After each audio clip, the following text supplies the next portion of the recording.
Himalaya Quista Pro has superior protein whey. The healthy way to fitness. Congress, BJP, एक तीसरी party और है, हमारा अशोक गहलोत जी ने प्रायोजित पार्टी है। बड़ी ईमानदारी से मैं कह रहा हूँ, वो हमारे सम्माननीय माननीय मुख्यमंत्री अशोक गहलोत जी की प्रायोजित पार्टी है। मैं तो वहां भी लोगों को बोला मैं कि तीसरी जगह डालकर उस खड्डे में डालकर क्या करना भैया। अशोक जी हमारी पार्टी के, उनकी मदद करनी तो सीधी हमारी मदद करो। जैसे वो अर्जेंटीना के कप्तान को सुकून की नींद आई ना, कप लेकर वो आराम से सोया कि उसका यही सपने में यही था कि कभी एक दिन ऐसा आएगा वर्ल्ड कप का कप लेकर, तो उसकी नींद उस दिन बड़ी सुकून में। पद्माराम चाहे नर्मदा से पानी लेकर आ जाए, पद्माराम जी के लिए खेमाराम जी कितनी बात आप कर लो, आखिर में जब लेखा जोखा करना पड़ेगा तो वो विरोध और विवाद वाले, तो उस कमरे में पद्माराम जी आपको भी आना पड़ेगा। अभी तो बच रहे हो आप इधर उधर कर ये राजनीतिक सियासत के अंदर की भाई उस कमरे में आपका नंबर नहीं आई, बिना संघर्ष निकल जाऊं, उसमें भी आऊंगे और इसमें भी आऊं। तो बीरबल ने कहा साहब जहाँ पना पहले मेरी हल्की फुल्की दाढ़ी है, इसके चप्पल के देकर बुझाऊंगा, फिर बेशकीमती दाढ़ी आपका, और बताऊंगा अगली बार कहीं पद्माराम जी चौटन बुलाएंगे तब बाकी सब बातों का खुलासा और करेंगे कि क्या क्या चीजें हो रही है इस व्यवस्था में।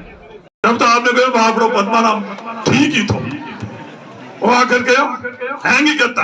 कांग्रेस, बीजेपी, एक तीसरी पार्टी और है, हमारा अशोक गहलोत जी ने प्रायोजित पार्टी है। बड़ी ईमानदारी से मैं कह रहा हूँ और बड़ी जिम्मेवारी से ये बात मैं कह रहा हूँ, वो हमारे सम्माननीय माननीय मुख्यमंत्री अशोक गहलोत जी की प्रायोजित पार्टी है। कोई भी लेखा जोखा चाहे विरासत माता के मंदिर में जाकर कर ले, चाहे खेमे बाबा के मंदिर में जाकर कर ले, और कोई ईमानदारी से इसका लेखा जोखा करना चाहे तो कर ले। मैं तो वहां भी लोगों को बोला मैं कि तीसरी जगह डालकर उस खड्डे में डालकर क्या करना भैया। अशोक जी हमारी पार्टी के, उनकी मदद करनी तो सीधी हमारी मदद करो, कांग्रेस पार्टी की मदद करो। तीसरी जगह वहां पर वो विरोध और विवाद तीसरी जगह उस दिशा के ऊपर ही उत्पन्न होगा, वो सामंजस्य तीसरे माध्यम से उत्पन्न नहीं होगा। तो मैंने बात जहां से शुरू करी कि ये लोग परेशान क्यों होते हैं, ये चिंतित क्यों होते हैं, ये सक्रिय क्यों होते हैं जब विरोध और विवाद नहीं होता हम लोगों के बीच में, और ये सफल क्यों होते हैं, सुकून की नींद कब आती है जब हम लोग विरोध और विवाद के अंदर लगे रहते हैं। जैसे वो अर्जेंटीना के कप्तान को सुकून की नींद आई ना, कप लेकर वो आराम से सोया कि उसका यही सपने में यही था कि कभी एक दिन ऐसा आएगा वर्ल्ड कप का कप लेकर, तो उसकी नींद उस दिन बड़ी सुकून में। जब तक हम विरोध और विवाद में चलते रहेंगे तो उन लोगों को सुकून आता रहेगा, और जिस दिन विरोध और विवाद के अंदर अपन लोग नहीं, तब उनको सुकून नहीं आएगा। तो पद्माराम चाहे नर्मदा से पानी लेकर आ जाए, पद्माराम जी के लिए खेमाराम जी कितनी बात आप कर लो, आखिर में जब लेखा जोखा करना पड़ेगा तो वही विरोध और विवाद वाले बातें आएगी, उस बातों के अंदर ये पद्माराम भी किच लीजिएगा। ये बड़ी ईमानदारी से मैं बात कर रहा हूँ, नहीं तो आप देख लेना जब साल भरी बाकी बचा है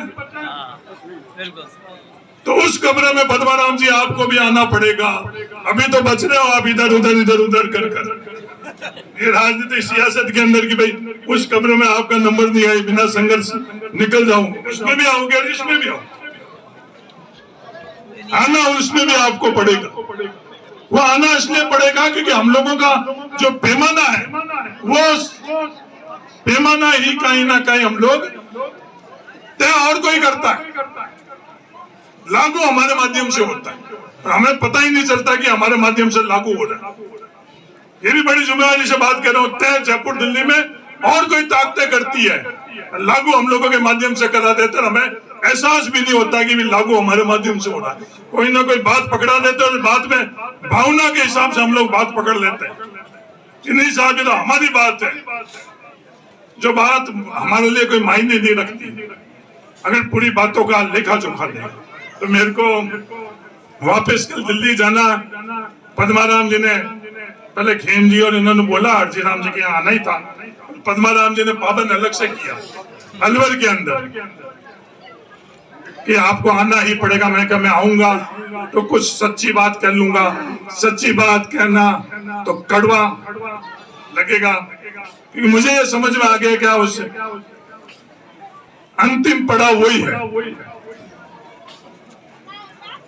समय समय के अंदर वो रामदान जी ने भी देख लिया अंतिम पड़ाव, गंगाराम जी ने भी देख लिया, कर्नल सोनाराम जी ने देख लिया, हेमाराम जी उस पड़ाव के अंदर उस दौर में चल रहे हैं। तो हरीश चौधरी इतना कोई समझदार और ताकतवर नहीं है कि इस अंतिम पड़ाव से हरीश चौधरी बच सके।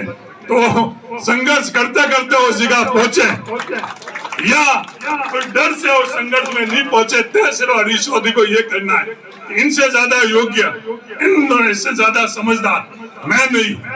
तो मैंने ये तय किया कि वो संघर्ष करते करते उस जगह पहुंचना ठीक है, कि होना है वो तो होगा ही होगा। तो मेरे आगे एक दिन था, छोटा सा खेत है भाई, तू पहले तो बाड़मेर जैसलमेर पूरा था, तो अपनी खुद का खेत दाढ़ी तो बचानी पड़ती।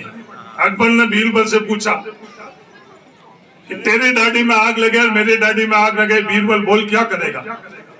तो बीरबल ने बोला जा बना, कहाँ आपकी बेशकीमती दाढ़ी और कहाँ मेरे नाजीज की हल्की फुल्की दाढ़ी। ये कोई सवाल ही नहीं उठता है। अकबर ने बोला ना इधर उधर की बात नहीं कर, सीधे उत्तर दे क्या करेगा?